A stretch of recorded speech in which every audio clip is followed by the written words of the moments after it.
wishes at different levels. So when I say advocacy in the global arena, it's especially related to the United Nations Conference on Climate Change. So what have churches said at this level? Of course, this has been related to advocacy at local and national levels.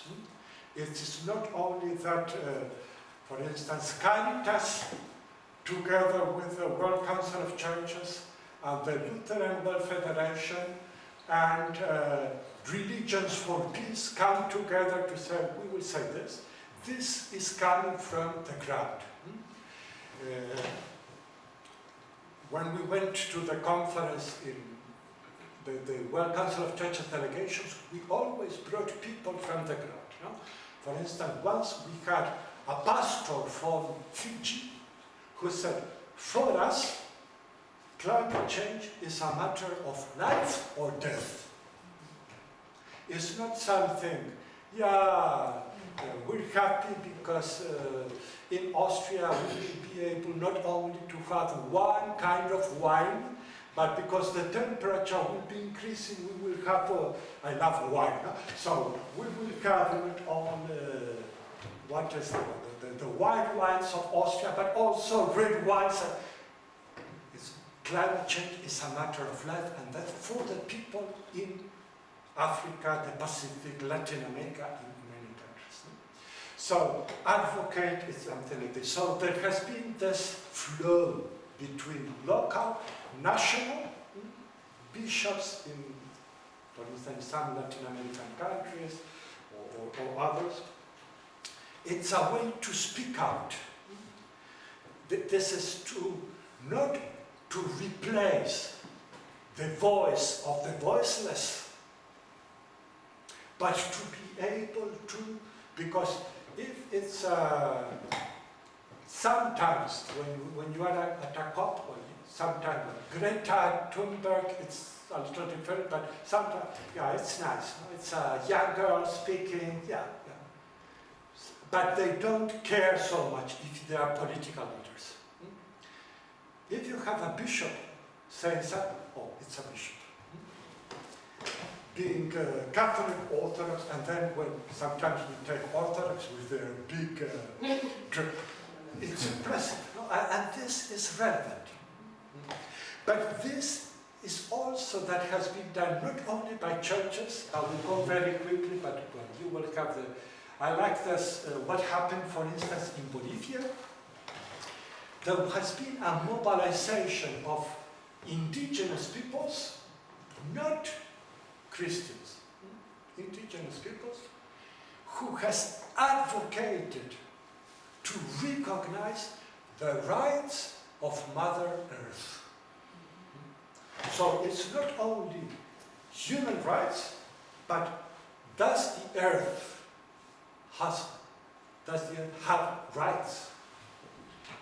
And there is a law in Bolivia that is called the Law of the Rights of Mother Earth, and then you have that was adopted, and there is a, the ombudsman, the person who looks for, there's an ombudsman who looks for the rights of something, but in this case there's an ombudsman for human rights, for the rights of the earth, to follow up these issues. So the rights of Mother Earth, at the end you say, Mother Earth is a collective subject. So the earth is not an object, it's a subject of public interest, entitled to inherent rights. So there are some rights to be defended. This is to show how advocacy is part, and then it is related as a sacred entity. A sacred entity. Earth is sacred. And then, for instance, the ecumenical patriarch Bartolomeo, who's called the Green Patriarch, I will show it later, says if you destroy the earth, this is a sin. So sins are not something that you do to other people, or something that you don't do, it's something that also can do. I will go a little faster in order to have the break and then some time for questions. There is, I will give you the PowerPoint presentation so you don't know, so I don't read everything, but here is what could be an understanding of climate justice from the ecumenical perspective. So I'm taking a declaration made together by the World Council of Churches and the Lutheran World Federation. What they say, justice must be the key issue to understand climate change. And then, what I said earlier in a better way, those who are and will increasingly be affected by negative climate change consequences are the vulnerable communities who have contributed the least to global emissions. And this is why it is a justice issue.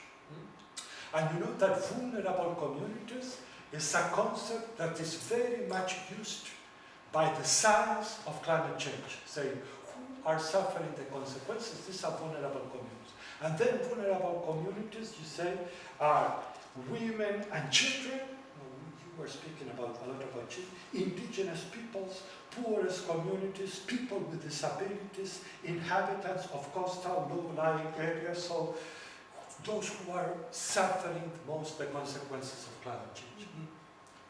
From this perspective, there has been a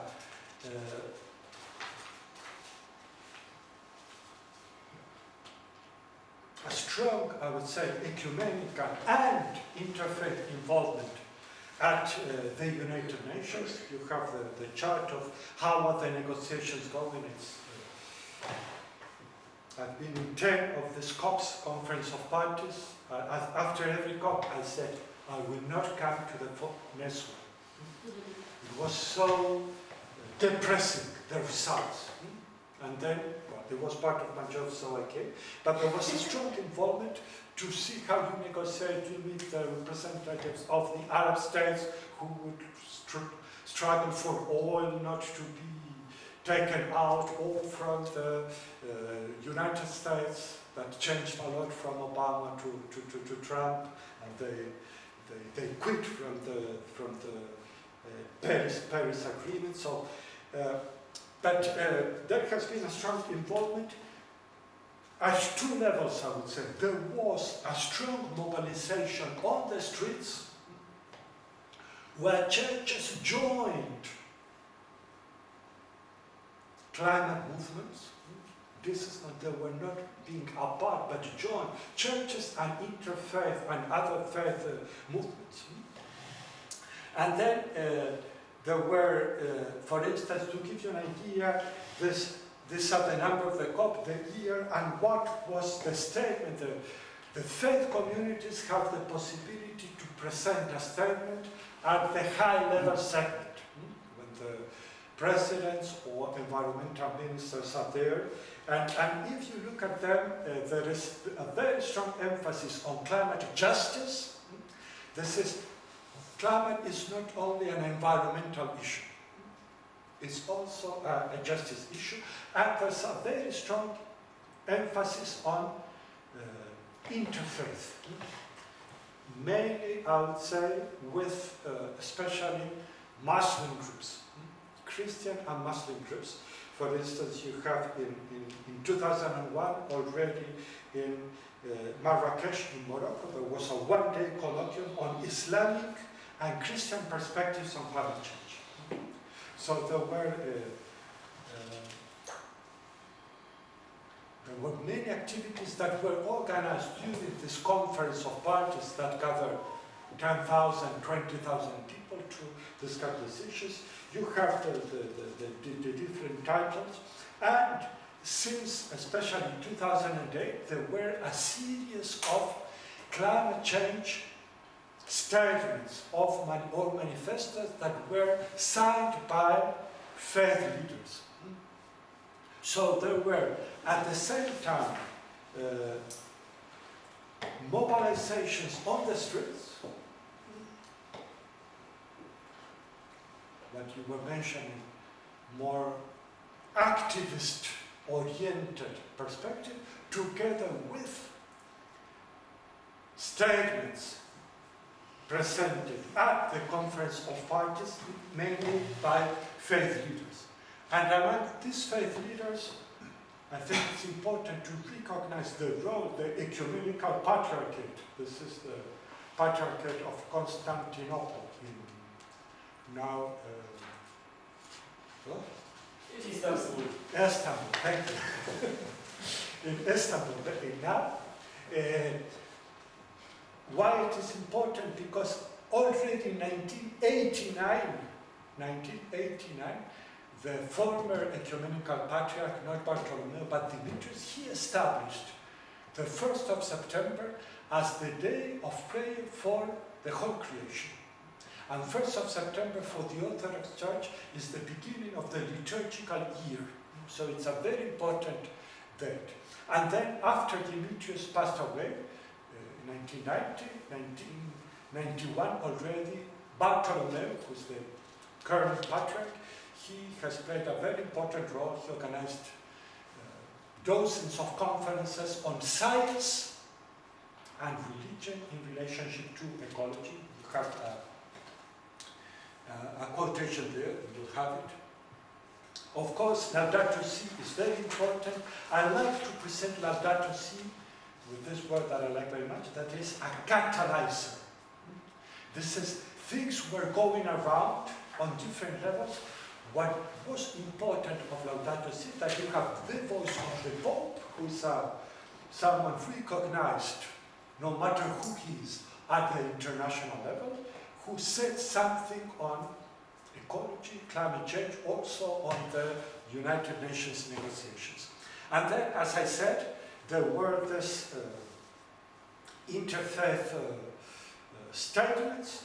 For instance, in 2008, in Uppsala, organized by the Archbishop, the Primate of Uppsala, by Archbishop Anders Weirwood, you have him here, the Lutheran Archbishop of Uppsala. They have this manifesto signed by 26 religious leaders of different confessions. We want to face the climate challenge with the fire optimism, to highlight the core principles of all major sacred traditions of the world. Justice, solidarity, and compassion. And perhaps, as you said, we should add love. But there was this strong emphasis on this aspect. In 2014, we organized also something in New York. There was a climate summit called by the then UN General Secretary, Ban Ki-moon. And then we had this conference, climate change affects disproportionately the lives, livelihoods and rights of the poor, marginalized and most vulnerable populations, including indigenous peoples, becoming an issue of justice. So this was an interfaith manifesto. Now, last but not least, my conclusive remarks.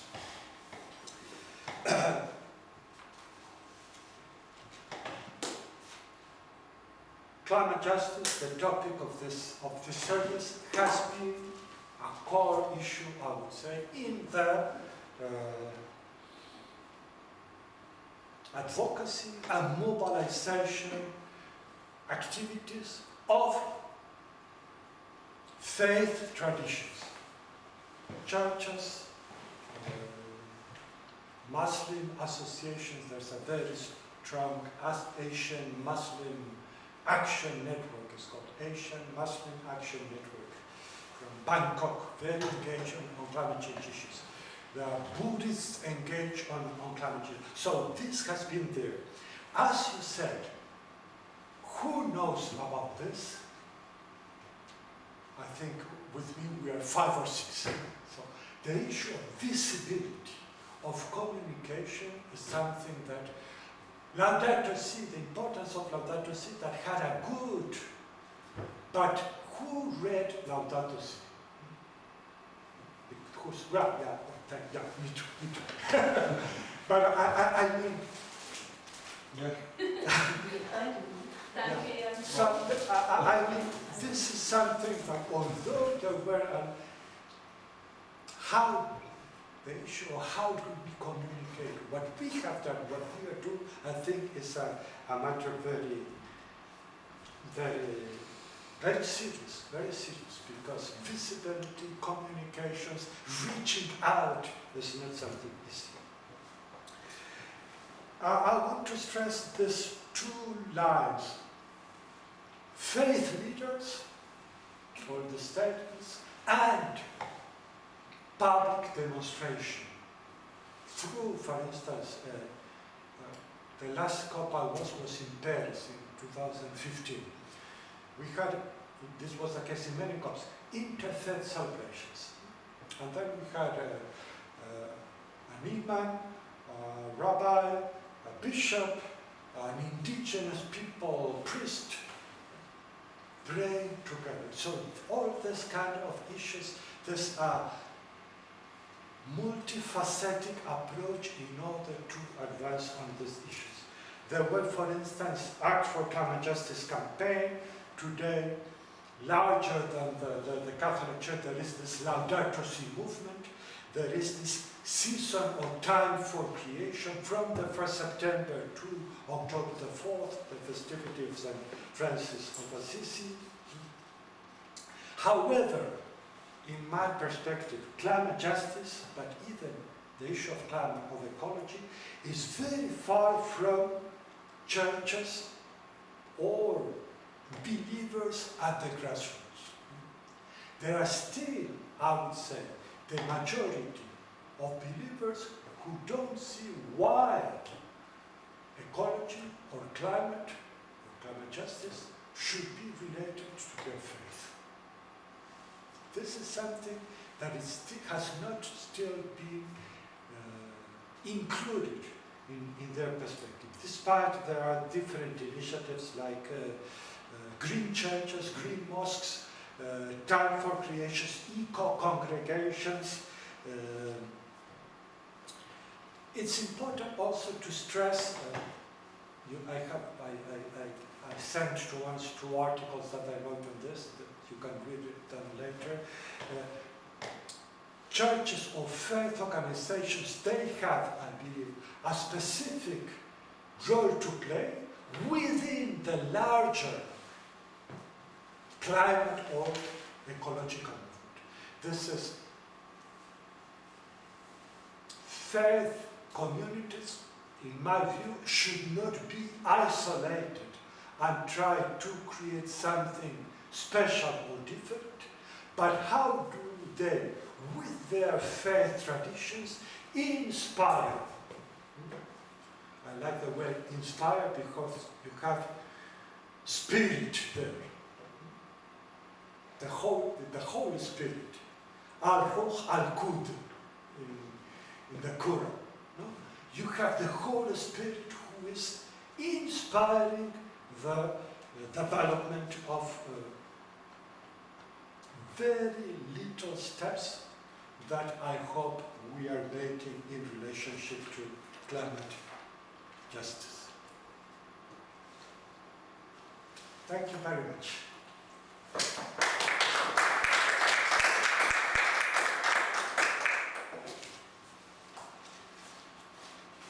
Thanks a lot.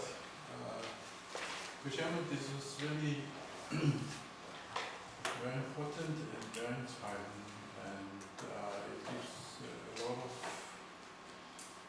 inspiration in this sense, which you mentioned in the end.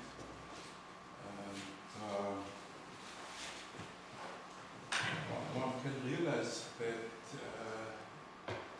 it's your topic since now 40 years of your life and of your professional experience, of your personal existential experience.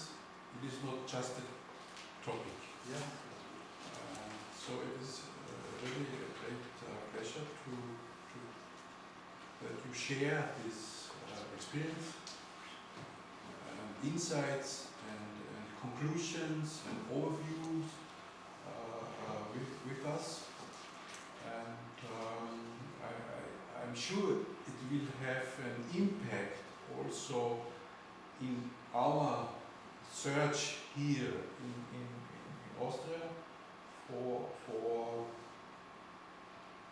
climate justice and improving the interreligious and interfaith cooperation around climate justice here in Austria.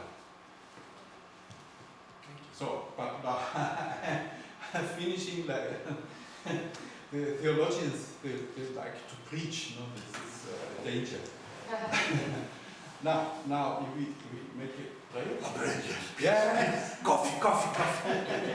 Now it's maybe we continue at 45 is fine? 45? I will be sending to you. You have the PowerPoint, and there are 2 articles or 2 book chapters. You have them, so wonderful. And if you Google, you will find a lot of articles that are free of charge that you can download. Every time my colleagues wonder why my groups and my pupils so loud and they are all moving. So the only thing I can tell them, don't just sit there, please do express yourself. Someone told me, if you are like this, you will not be able to talk about Exactly, and they discuss and communicate, and that's what very interesting. That's what I was saying yesterday. We really need to use the power